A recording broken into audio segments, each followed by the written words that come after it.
Please join me in welcoming Mr. Joe Dereuil. Joe, come on up.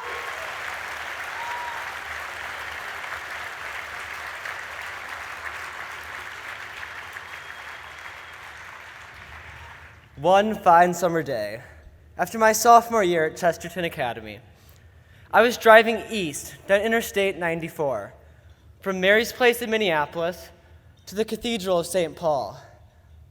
Or at least I thought I was.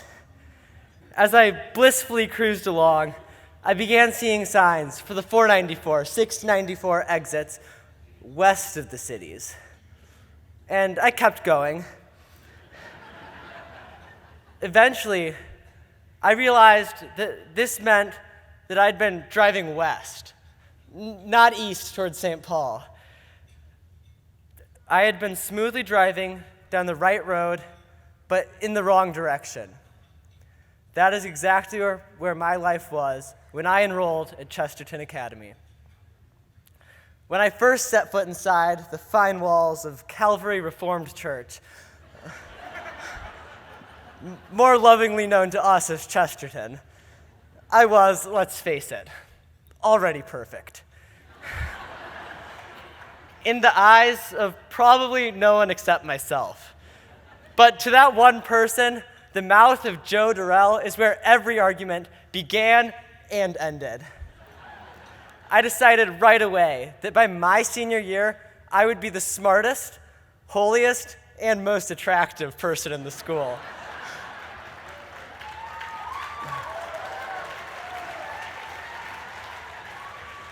One weekend, I figured I was off to a pretty hot start. I had, as one of my teachers later stated, monopolized literature conversations, which I translated to meaning making myself the most comprehensive reader and most resourceful thinker. Furthermore, I had made more friends than my homeschooled self had previously thought possible.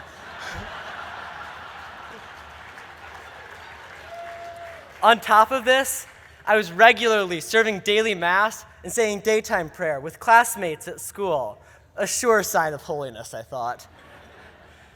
Despite all of this, I was not living the trifecta of human perfection that I momentarily believed myself to be. My first issue lay in the goals themselves. I wanted to be the best, but the best of whom? I constantly compared myself to my classmates, in my class to my brother's class, in my school to other schools, without ever considering the objective goods that were actually there, without ever considering that if all actions ought to be ordered towards the highest good, which my sophomore year's Aristotelian philosophy taught me they were, that this highest good ought to be my standard.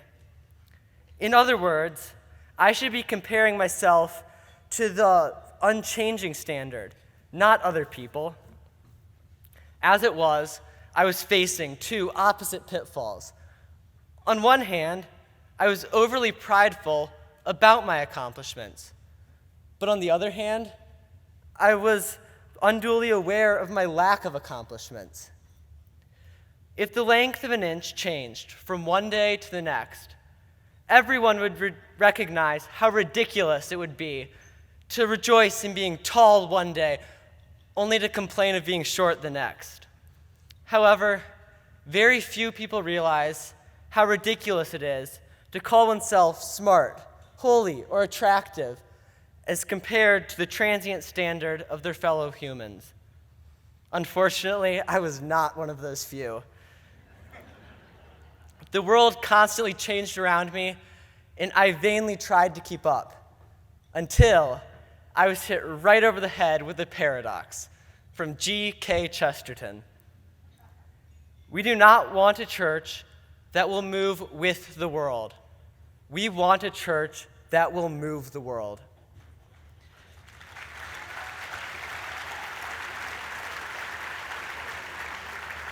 Despite all of my virtuous actions, or seemingly virtuous actions, I was not living the life of the church. I was living the selfish life of Joe Dereuil. In my stubbornness It took me until the middle of my junior year to recognize this problem.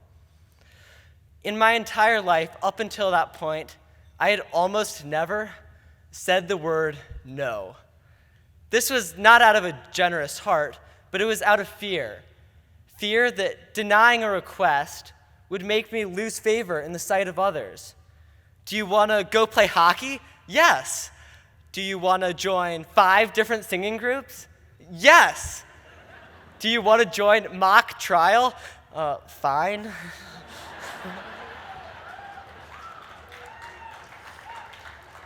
One night, I was looking over my schedule for the next month, and I realized I had about 10 evening-long commitments per week. I was brain dead, I was also depressed. In that one moment, for the first time in my life, I questioned, what is it all for? Why am I overstretching myself? For what purpose am I exhausting my strength, spirit, and will? The reflex reaction of my momentarily pricked pride was to retort, because you're the best. Because you can do anything anyone wants of you and do it better than them. Despite my pretentiously grammatically correct brain, I asked, who is them? Who is it that I'm trying to be better than? In this moment of revelation, I realized that the answer was myself. I had been too busy monopolizing literature conversations to recognize this lesson of humility, exemplified by Hector in the Iliad. I was too busy assuring myself that I looked holy to hear the ready admission of guilt and imperfection, which I clearly pronounced every day while praying daytime prayer at school. I was too busy convincing myself that other people were friends with me to consider whether or not I was being a friend to them. I had so long viewed my fellow classmates as a standard against which I could measure myself that I had ceased to view them as fellow humans, striving with me to accomplish the same goal of eternal happiness. Chesterton Academy has surrounded me with the tightest knit group of individuals actively striving after a common goal that anyone could imagine. I was just too dumb to realize this for more than half of my time here.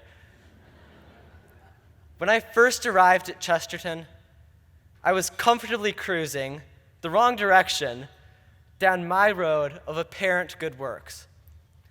Chesterton did not allow me to remain comfortable in this path. And thanks to the school and everyone involved in it, I am now turned around and inching my way eastward through rush hour traffic, but towards home. Thank you.